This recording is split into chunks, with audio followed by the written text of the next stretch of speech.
गांधींनी महात्मा गांधींनी ज्या भारताचे स्वप्न पाहिले होते त्यामध्ये केवळ राजनैतिक स्वातंत्र्य नव्हते तर त्यासोबत एक स्वच्छ विकसित देशाची संकल्पना होती। महात्मा गांधींनी गुलामीतून भारत मातेला मुक्त करून स्वातंत्र्य मिळवून दिले। आता भारत मातेला अस्वच्छतेतून मुक्ती देऊन देशाची सेवा करणे हे आपले आद्य कर्तव्य आहे। मी शपथ घेतो की मी स्वतः स्वच्छतेच्या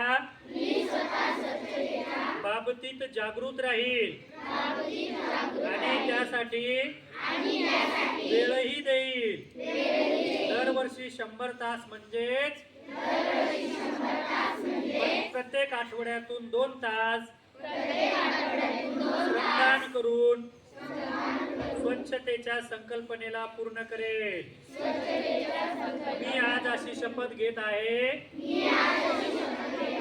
ती आणखी 100 लोकांनाही घ्यायला लावेल। तेही माझ्यासारखेच स्वच्छतेसाठी 100 तास देतील। 100 तास देतील यासाठी मी सदैव प्रयत्न करेन। मला माहित आहे की स्वच्छतेच्या दिशेने टाकलेले माझे एक पाऊल संपूर्ण देशाला स्वच्छ करण्यासाठी मदत करेल। जय हिंद, जय स्वच्छता।